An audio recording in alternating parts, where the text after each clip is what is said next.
सीमा सोकर उठी तो देखा विपुल बाथरूम में था। विपुल के मोबाइल की घंटी बज उठी। सीमा ने जाकर चेक किया तो उसके मोबाइल पर सास ममता जी का नंबर आ रहा था। ये देखकर सीमा ने फोन को ऐसे ही छोड़ दिया और रसोई में आ गई। विपुल तो बाथरूम में था, इसलिए फोन उसे दे नहीं सकती थी, इसलिए चुपचाप आके अपने काम में लग गई।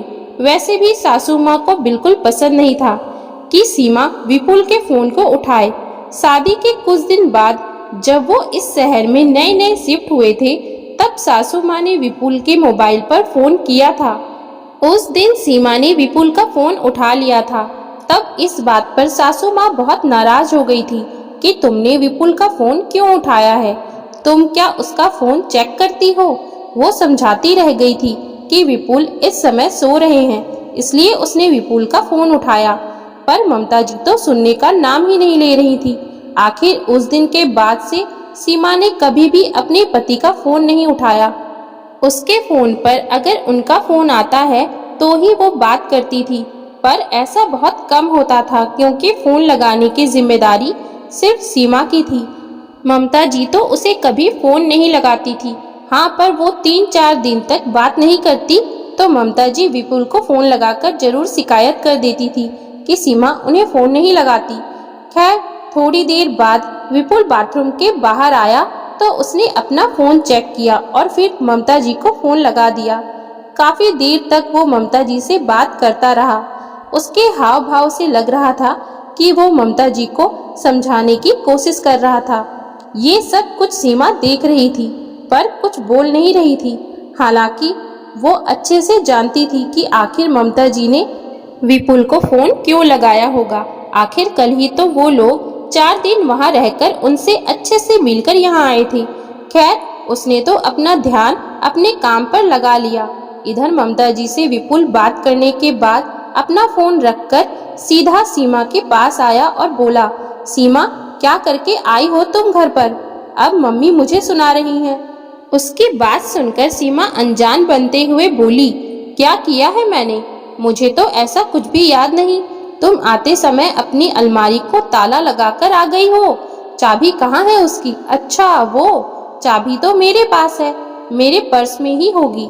चाबी भी ले आई? हे भगवान, क्या सूझी थी तुम्हें जो तुम अलमारी को ताला लगाकर आ गई? अकल नहीं है क्या तुम्हारे पास? विपुल सीमा को डांटते हुए बोला।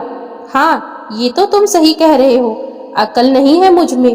तभी तो मम्मी जी के कहने पर मैं हमेशा अपनी अलमारी खुली छोड़कर आती थी। अब जाकर अकल आई है मुझ में, तभी तो ताला लगाकर चाबी अपने साथ लेकर आई हूँ और तुम मुझसे सवाल कर रहे हो। तुम्हें नहीं पता मैंने ऐसा क्यों किया? सीमा ने कहा। उसकी बात सुनकर विपुल चुप हो गया और ममता जी को फोन लगाकर कह दिया कि सीमा गलती से चाबी अपने साथ ले आई है। इधर सीमा वापस रसोई में आ गई, पर रसोई में काम करते हुए उसे 5 महीने पहले शादी के बाद का वो वक्त याद आया जब वो विपुल के साथ पहली बार इस शहर में रहने के लिए आ रही थी। विपुल यहाँ नौकरी करता था तो ले देकर उसके पास 2 कमरों का छोटा सा फ्लैट था, इसलिए विपुल ने सीमा को सिर्फ जरूरी सामान लेकर चलने को कहा था। अब नई नई शादी हुई थी तो उसके पास कई सारे सुंदर सुंदर कपड़े भी थे, साड़ियाँ भी थी। लाना तो वो सब कुछ चाहती थी, पर संभव नहीं था, इसलिए जरूरी सामान उसने पैक कर लिया और अलमारी को ताला लगाने लगी। तभी ममता जी कमरे में आ गई और बोली, बहू, अलमारी को ताला मत लगाना, आखिर घर में मैं और तुम्हारे पापा जी ही तो हैं। क्या चीज गायब होगी भला? सीमा हैरानी से ममता जी की तरफ देखने लगी। तब ममता जी बोली, बहू, हमारे घर में कपड़ों को ताला नहीं लगाया जाता। देख ले, मेरी अलमारी भी ऐसे ही रखी हुई है, बिना ताले के। अब नई नई शादी में सीमा क्या ही कहती, इसलिए वो अलमारी को ताला लगाकर नहीं आई। कुछ दिनों बाद उसकी ननद मुनमुन के ससुराल में उसकी बुआ सास के बेटे की शादी थी। हालांकि विपुल और सीमा का जाना नहीं हो पाया था, पर जब उसने शादी के स्टेटस देखे तो मुनमुन की कई साड़ियाँ उसे अपनी साड़ियों जैसी ही लगी। एक बार तो मन में आया कि मुनमुन कहीं उससे पूछे बिना उसकी साड़ियाँ तो पहन नहीं रही। फिर मन ही मन सोचा, मार्केट में कोई मेरे जैसी एक ही साड़ियाँ थोड़ी ना है, ऐसी साड़ियाँ और भी होती है। मुनमुन की साड़ियाँ उससे मैच कर गई होगी। लेकिन अभी पिछले महीने ममता जी ने अपनी देवरानी के साथ भजन कीर्तन गाते हुए फोटो डाली थी, जो कि घर के पड़ोस में ही हो रहा था। वहां भी ममता जी ने उसकी ही साड़ी पहनी थी। उस साड़ी को देखकर सीमा को ये यकीन हो गया था कि ममता जी और मुनमुन उसके कपड़े उससे बिना पूछे ही इस्तेमाल कर रहे हैं। जब शाम को उसने विपुल को बताया तो विपुल ने उल्टा उसे ही डांट दिया। अरे, मेरी मम्मी और दीदी के पास साड़ियों की क्या कमी है जो भला वो लोग तुम्हारे कपड़े पहनेंगी? और मार्केट में तुम्हारे जैसे ही कपड़े हैं क्या, और कपड़े नहीं हैं? उसकी बात सुनकर सीमा चुप हो गई। लेकिन अभी 4 दिन पहले जब वो लोग अपने घर पहुंचे तब शाम को विपुल अपने दोस्त के घर जाने वाला था। साथ में सीमा भी जाने वाली थी, क्योंकि उसकी पत्नी ने कोई पूजन रखवाया था जिसमें सुहागनों को बुलाया गया था। उसमें से एक सीमा भी थी। तैयार होने के लिए सीमा ने जब अपनी अलमारी खोली तो कपड़ों की हालत देखकर उसे समझ में आ गया कि उसकी अलमारी के साथ छेड़छाड़ की गई है। आखिर उसने वही साड़ियाँ निकालकर देखी जो उसकी ननद और सास ने स्टेटस में पहन रखी थी। साड़ियाँ सचमुच इस्तेमाल की गई थी। कुछ साड़ियाँ तो गंदी ही रखी हुई थी, जैसे इस्तेमाल करने के बाद कोई भी धोई नहीं गई थी, और कुछ साड़ियाँ ढंग से समेटकर नहीं रखी गई थी।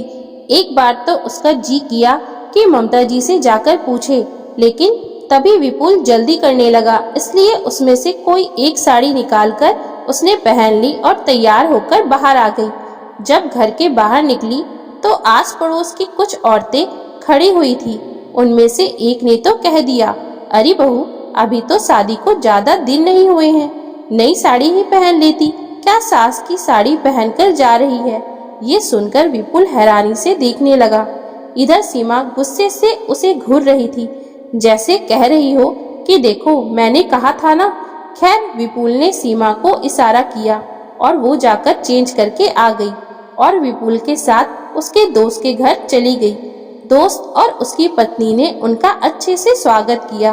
थोड़ी देर बाद जब वो लोग वहां से निकलने लगे तब दोस्त की पत्नी ने विपुल के सामने ही कहा, सीमा, तुम सुहागन हो, पूजा में आई हो, तुम्हें पूजा में अपने ही कपड़े पहनने चाहिए।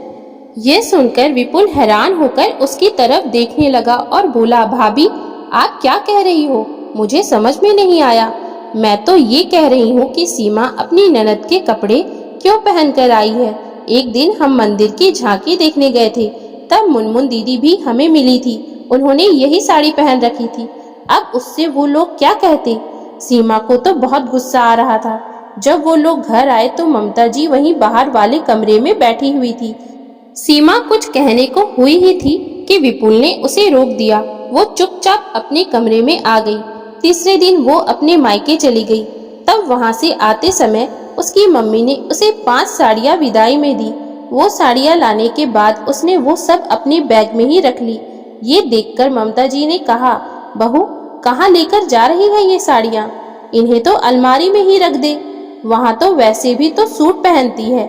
नहीं मम्मी जी, मुझे भी साड़ियों की जरूरत होती है, सोच रही हूँ कि इन्हें ले जाती हूँ, वहीं इन्हें तैयार करवा लूंगी। बहू, इतनी साड़ियाँ रखी तो है तेरे पास, उनमें से रख ले। ममता जी ने फिर कहा, नहीं मम्मी जी, उनमें से कई साड़ियाँ तो पुरानी हो चुकी है, अब उनसे मेरा मन भर चुका है। तूने तो वो साड़ियाँ पहनी ही नहीं, फिर कैसे मन भर गया और कैसे वो पुरानी हो गई? ममता जी हैरान होते हुए बोली, मैंने नहीं पहनी तो क्या हुआ, पहनने वालों ने तो पहन ली। कहकर सीमा ने ममता जी की तरफ देखा। उसे अपनी तरफ देखते देखकर ममता जी झेप गई और चुपचाप कमरे के बाहर आ गई।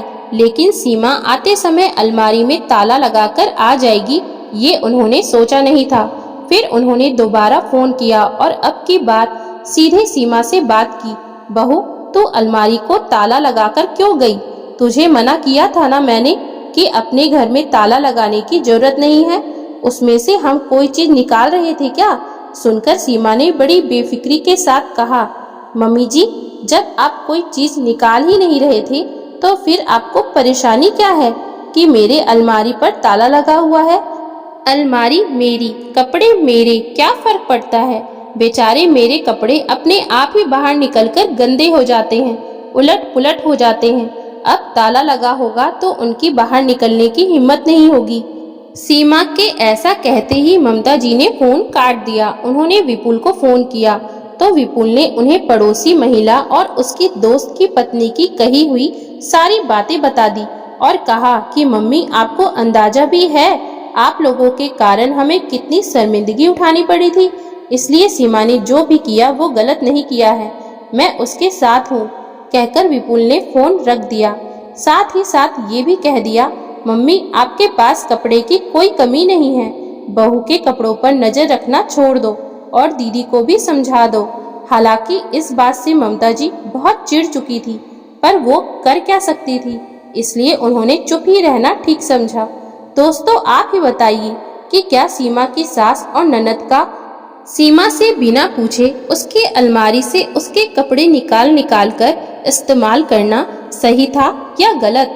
तो दोस्तों, अगर आपको हमारी आज की ये कहानी अच्छी लगी हो तो कृपया आप हमारे चैनल को लाइक, शेयर और सब्सक्राइब जरूर करें, जिससे हम आपके लिए और भी अच्छी अच्छी कहानियाँ लाते रहें।